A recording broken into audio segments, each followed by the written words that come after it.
Just moments before dawn, Prince Harry received a call that would alter the fate of the monarchy forever.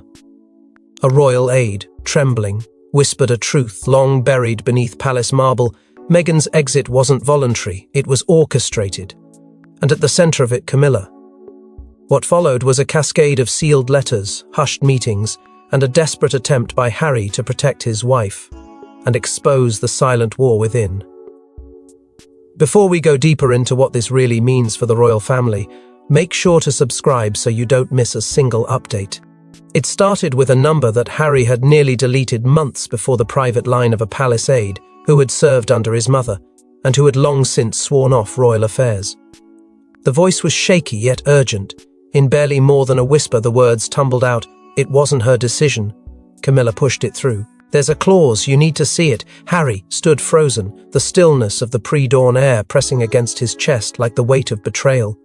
Meghan was asleep upstairs, unaware that within minutes the foundations of their royal exile would begin to crack open. For months, Harry had suspected foul play. Now he had proof. The deeper he dug, the more sinister the pattern became. There were whispered references to something called Appendix Clarion, a document rarely spoken aloud and never publicly acknowledged. Rumored to be a contingency plan crafted by select royal figures, it was designed to address potential threats to traditional image cohesion, a veiled term that reportedly targeted foreign-born spouses whose influence threatened to shift the monarchy's center of gravity. What made the call so devastating wasn't just its content, but its confirmation of what Harry had tried so hard to deny, that Meghan had not simply been unwelcome, she had been systematically pushed out.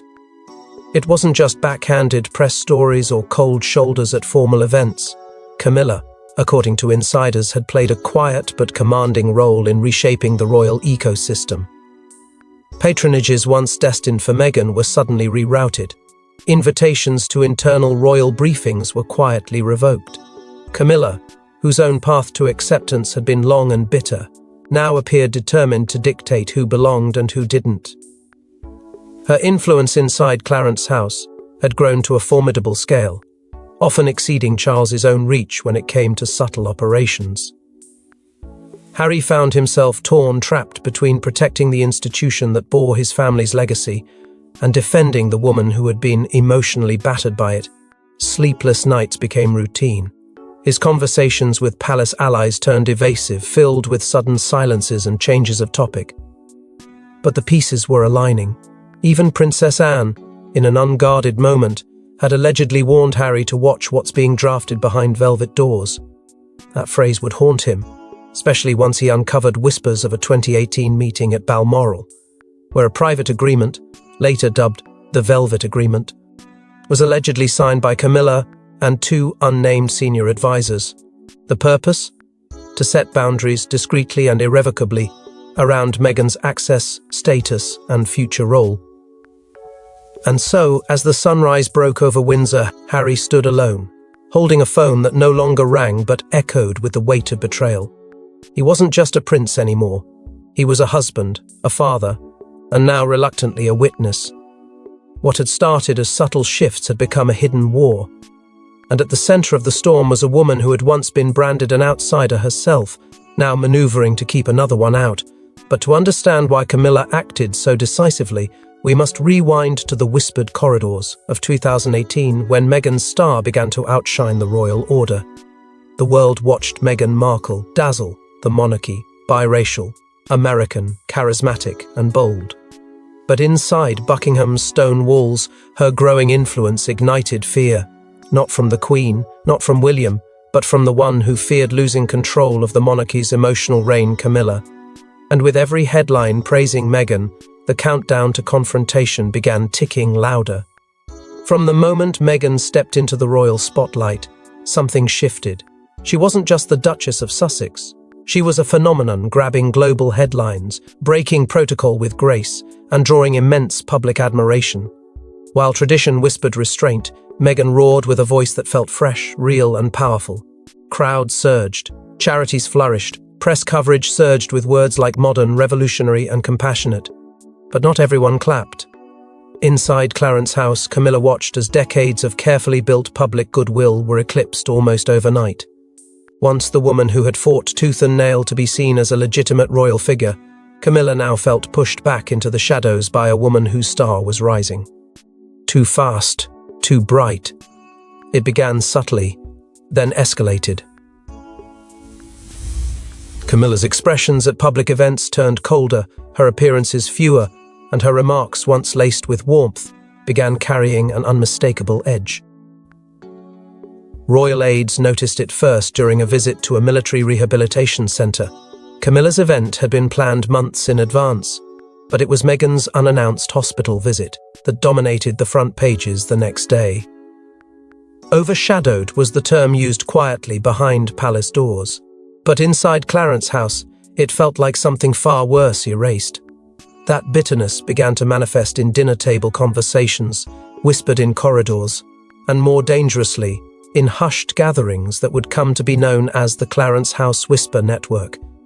Within those private circles, influential figures close to Camilla aired their grievances. They expressed concern over Meghan's rapid rise, her disregard for royal pacing, and the unpredictable force she brought into a centuries-old institution. While the Queen remained diplomatic and William focused on stability, it was Camilla who listened with intention. What began as discomfort turned into strategy. The press, always eager for leaks, suddenly had access to unusually detailed reports on internal tensions. The stories grew darker. Meghan was difficult, demanding, divisive. The tone was calculated, the timing suspicious. Many of these headlines appeared within 24 hours of internal palace disputes. It wasn't a coincidence, it was a campaign. Charles, for his part, remained silent. Whether out of fear, deference, or distraction, he did nothing to calm the storm. Meghan, increasingly isolated, began documenting her emotions in a private journal she kept hidden even from Harry. According to close confidants, those entries are heartbreaking lines filled with confusion, hurt, and growing fear that someone inside the family was trying to dismantle her from within. She wrote of glances that turned cold, invitations that never arrived, and smiles that felt rehearsed. Still, she endured. She smiled. She worked. But the crown she carried was no longer symbolic, it was a burden being twisted against her. And all the while, Camilla's hold grew stronger. Her public presence began to reassert itself, charity appearances regained attention, and commentary subtly reframed her as a steady hand in uncertain times. Behind the scenes, Meghan's support system was being quietly chipped away. What appeared like ordinary royal shifts were anything but. This wasn't just discomfort. It was the slow burn of resentment, meticulously stoked by those determined to restore the order they feared was crumbling. Meghan didn't know it yet, but she wasn't just part of the royal family, she had become the battleground for its future. Behind the smiles and tiaras, an untraceable pact was forming, one designed to preserve hierarchy at all costs. Buried within palace records behind layers of legalese, a document known only to a few, the Velvet Agreement. Not a law, not a public proclamation, but an internal alliance forged between select royals, allegedly spearheaded by Camilla, to curtail Meghan's reach, with covert clauses about staff, security, and ceremonial presence. Signed, sealed, enforced. It emerged in whispers, an offhanded reference buried in a classified memorandum addressed to a senior official at Clarence House. At first it appeared innocuous, a dry procedural line referencing enactment of internal cohesion protocol as per Velvet Agreement stipulations. But to the few who understood its context, that phrase carried thunder. The Velvet Agreement, drafted in the shadowy months of mid-2019, was no ordinary policy note. It was, insiders claim, a strategic maneuver cloaked in diplomacy and orchestrated pact to subtly dismantle Meghan's operational access under the guise of royal restructuring. Unlike royal decrees, this agreement required no public stamp, no royal assent. It was silent, intentional, and damning. Sources close to the operation allege 3 signatures inked its power: Camilla's own hand, a high-ranking constitutional advisor with ties to the late Queen Mother's estate, and a senior Clarence House figure known for managing sensitive transitions. Together, this trifecta laid the groundwork for what would become one of the most quietly consequential documents in recent royal history. Within days of its suspected activation, Meghan's closest aides, those who had been handpicked for their discretion and cultural fluency, were abruptly reassigned. No reason given, no appeal possible. Requests for clarification were met with silence, or worse, polite dismissal. One former aide, speaking under strict anonymity, described the move as a clinical extraction of trust from beneath Meghan's feet. But the real turning point came with her exclusion from the Queen's Commonwealth Trust strategy, meeting a forum where Meghan had once been promised a prominent voice. That promise vanished without explanation. She was neither informed nor invited. The seat reserved for the Duchess of Sussex was, instead, quietly offered to another senior, royal, with long-standing ties to Camilla. The message was clear: Meghan's role was no longer evolving. It was being erased. And still, the palace maintained its smile, its pageantry, its pretense of unity. Meanwhile, the internal balance of power was tilting. Public engagements for Camilla surged, carefully timed, impeccably curated. Her appearances were framed as stabilizing, traditional, reliable, the very antithesis of the disruptive image being carefully painted of Meghan in the press. Yet even those within the legal advisory company, Rideaux, began to murmur warnings. Quiet cautions were issued about the precedent being set. A few advisors flagged the Velvet Agreement as constitutionally ambiguous, its language too vague, its reach too discretionary. But their concerns were shelved. The Crown, they were told, had endured worse storms. What mattered now was control, reputation, preservation. The silent consensus was that Meghan's presence, her modernity, her popularity, her American candor, was a destabilizing force. And so the Velvet Agreement became the unspoken law, enforced not by gavel or command, but by calculated displacement and systemic silencing. But while the ink of that covert alliance dried in the corridors of Clarence House, another force was stirring, one far less subtle, one ready to detonate every tradition in its path. Because while Camilla tightened her grip behind the scenes, Harry was already planning a counter-move that would break every royal protocol.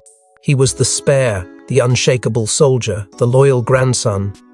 But when Meghan's tears became too frequent and her isolation too deliberate, Harry quietly began dismantling the very machine he was born to uphold.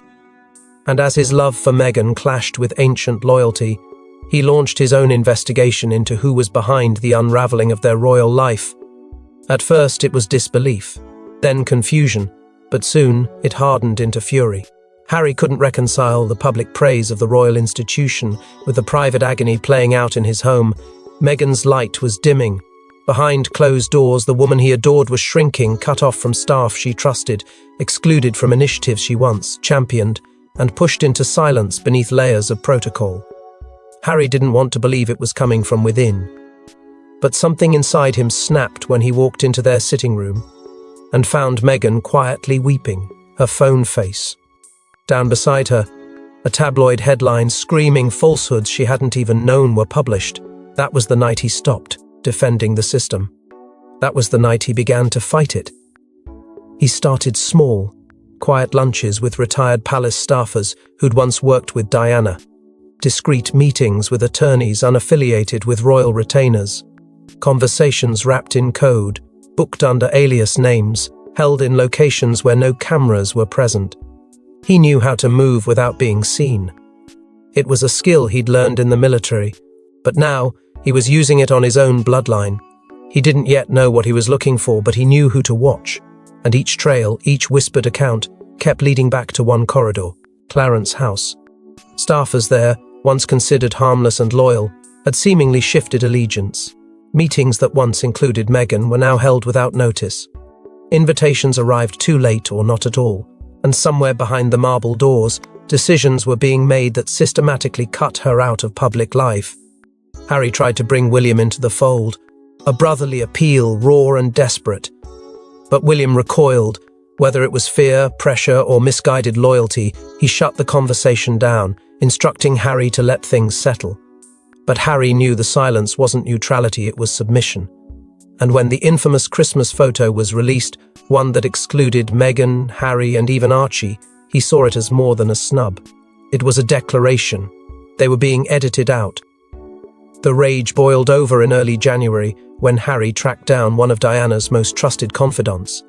In a dimly lit room far from Kensington, he spoke the words he'd held back for months. They're doing to her what they did to my mother." The confidante didn't speak for nearly a minute. Then quietly she handed him a folder, a document trail she'd kept for decades, now updated with whispers from current staff. Among them, references to a sealed clause buried in the palace's private framework, one that outlined how a royal spouse could be officially, quietly, and permanently removed from duties if deemed too destabilizing. Harry didn't sleep that night. The folder sat unopened on the table, its weight unbearable. He knew once he read it, there would be no turning back. No more illusions, no more benefit of the doubt, just truth and the war that came with it. But even rebellion has a price, and when Harry discovered the sealed clause involving Meghan's permanent removal from royal duties, everything changed. Hidden under the guise of ceremonial restructuring, Clause 4 in the Velvet Agreement was anything but benign. It stated, should a spouse become an overwhelming liability to the Crown's stability, withdrawal from active duty is permissible upon consensus from designated guardians. Camilla, sources allege, invoked it first. And the countdown to Meghan's removal began. It was cold in its construction and devastating in its implications. Clause 4 was written not as a safeguard, but as a surgical tool crafted to be clean, quiet, and irreversible. Though it was buried deep within the Velvet Agreement's secondary appendices, its language was chillingly direct. The phrase overwhelming liability, vague yet powerful, gave the guardians broad authority to decide who could stay and who must be erased. And Meghan, by then portrayed as the face of conflict rather than compassion, had been slowly and methodically pushed into the category no royal dared speak aloud, expendable. What followed was not a formal declaration, but a silent judgment rendered at Balmoral. A discreet gathering was arranged, far from the public gaze, attended only by those named as designated guardian senior royals, with constitutional weight behind their names. Decades of tradition in their veins. Camilla's voice, according to insiders, dominated the room. She framed Meghan's influence as divisive, her presence as a destabilizer, and her trajectory as a threat to the Crown's future cohesion. Edward and Anne, deeply conflicted, reportedly abstained from endorsing the clause's activation. But it was Camilla who persisted. Calm, calculated, determined, and with just enough support from others present, the machinery of Clause 4 was set into motion. The first sign came in the form of a short internal memo titled Realign Patronage to Preserve Image. It sounded benign, but to those paying attention it marked a pivot. Meghan's involvement with key charities began to wane. Requests for her joint appearances with senior royals were suddenly denied or indefinitely postponed. Her access to ceremonial briefings was slashed. Instead of royal engagements that once showcased the Sussexes together, she was increasingly sent out alone, smiling, dignified, and unaware that every step forward was part of a controlled retreat. Meghan's final official engagements bore the weight of silent farewell. And though the public saw grace and poise, there were coded signals embedded in her wardrobe choices, an intentional shift in color palettes, a striking rewear of the same cape she'd donned during her first major solo event. Insiders now say it was her way of reclaiming agency, of sending a message to those who had clipped her wings that she would not leave quietly, nor without symbolic defiance. But the most telling silence came from Charles. His refusal to intervene spoke volumes. Whether paralyzed by conflict or complicit by omission, he allowed the process to unfold, leaving Harry stranded between fury and heartbreak. Camilla's plan hadn't been dramatic, it had been precise. No fireworks, no scandalous confrontation, just a slow erasure in act. Aide in chambers few dared enter and authorized by words no outsider would ever hear aloud. And just as Harry pieced together the full extent of what had been done, just as he steeled himself to tell the world the truth they weren't ready to hear, Camilla moved again. But this time, it wasn't private, it wasn't quiet, it was public, loud, and deliberately brutal. And as Harry prepared to expose the truth, Camilla launched her final strike, a media maneuver that would rewrite the narrative overnight. The day before Meghan and Harry announced their departure, one story exploded across tabloids, a damning tale about staff treatment, private feuds, and Meghan's impossible nature. It wasn't accidental, it was planted. Sources now allege Camilla's longtime PR ally funneled the story, ensuring Meghan's reputation was beyond repair before they exited the royal stage. It hit like a premeditated missile, landing on the front page of every major tabloid with surgical timing. The headline was brutal, the tone unmistakably targeted. Meghan had allegedly reduced palace staff to tears, had clashed with aides, and had undermined royal authority. The article was saturated with unnamed sources painting a picture of dysfunction, entitlement, and cruelty. But to those watching closely, the real story wasn't what was printed, it was how and when it surfaced. Just 24 hours before Meghan and Harry were set to announce their shocking withdrawal from royal life, this smear campaign was unleashed. And behind the scenes, a trail of whispers led back to Clarence's house. Royal communications staff noticed its first phrases in the article that mirrored language Camilla had used in private briefings. Terms like unfiltered temperament and reckless independence were word-for-word echoes of her internal frustrations, voiced only in closed-door sessions. More disturbing was the bylines. Familiarity. The journalist behind the article had a long, well-documented history with a media consultant tied directly to Camilla's personal publicist. The pipeline was clear. This wasn't random. It was revenge cloaked in journalistic legitimacy, but reeking of royal manipulation. Camilla had executed her final strike not in court or council, but in headlines. Meghan's legal team was swift. Within hours, they issued internal advisories flagging factual errors, questionable sourcing, and defamation risks. But the damage had already metastasized. Public perception, already volatile, now tilted sharply. Online trolls surged, commentators speculated, and inside the palace, no one lifted a finger to stop it. Not even Charles. In what some staff described as utter indifference, he dismissed the media frenzy as inevitable. He refused to denounce the piece, refused to clarify, refused to protect. His silence wasn't passive, it was complicit. And then came the most damning confirmation.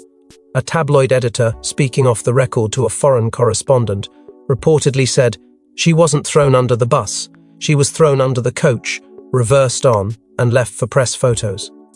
That line reached Harry through a trusted intermediary, and something in him snapped. This was no longer about protocol, no longer about dignity or tradition. This was a war, and they had just humiliated his wife in front of the world, days before they planned to exit with grace. The gloves were off. For Harry, that headline wasn't just an insult, it was the final straw. The coded smear, the palace's cold silence, the eerie timing, and Camilla's fingerprints buried in the ink made one thing clear: there was no going back. Not after this. Not after they turned the mother of his child into a public villain. Meghan had been driven to the edge, and now Harry stood beside her, ready to walk through fire if it meant never allowing them to be broken again. As the world debated the headlines, Harry made a choice that would fracture the monarchy's foundation, and it began with a single flight. It wasn't just an escape, it was an extraction.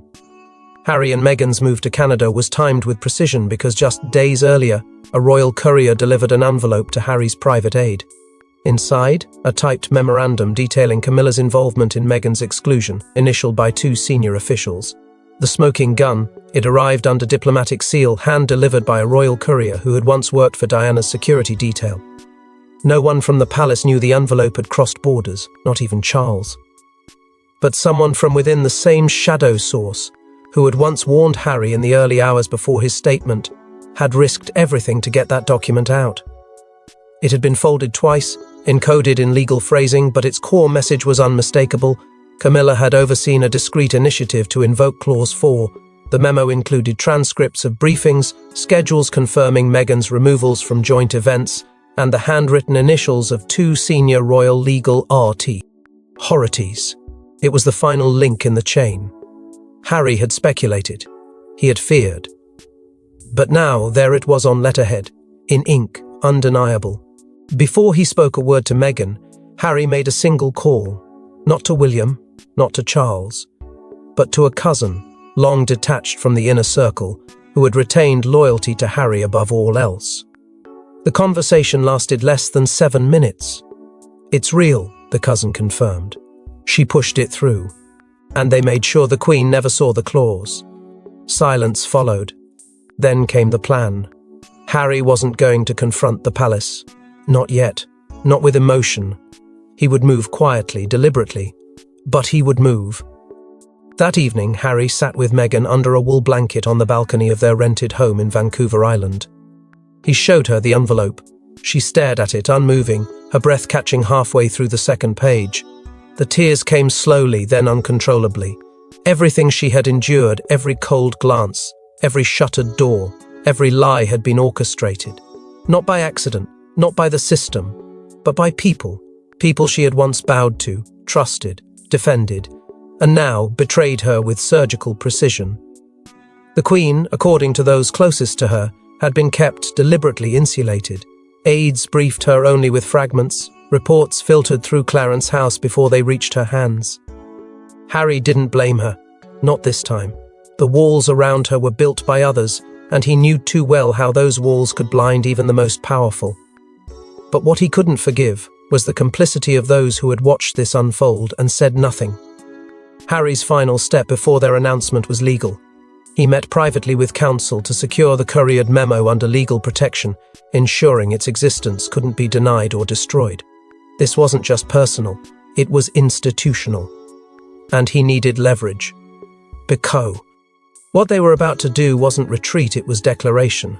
A public separation from the system that had crushed them, and a private war against the hands that had wielded the blade. But even in exile, silence was not sustainable, and 5 years later, Harry finally broke it. In a globally broadcast interview just minutes ago, Prince Harry uttered what many feared but few dared to confirm. Yes, Camilla was part of the reason Meghan left. There was an agreement, one she helped write. The world gasped, the palace went dark, and behind the scenes, Clarence House scrambled to contain the fallout.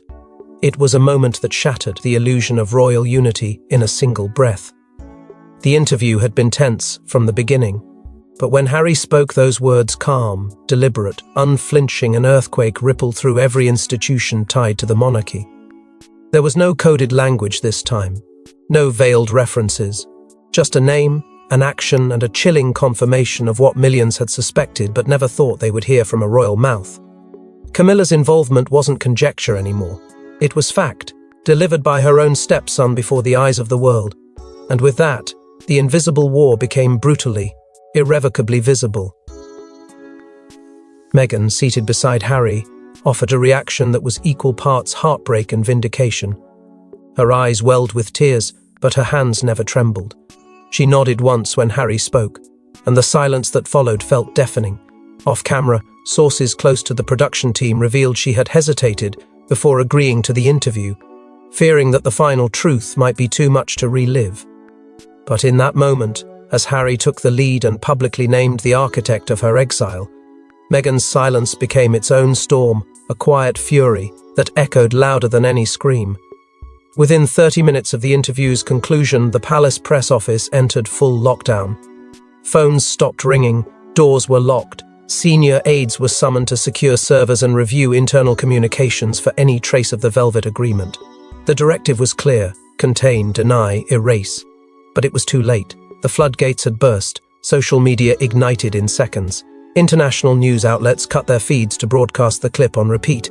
Analysts speculated, commentators bristled. And Clarence House? It went eerily quiet.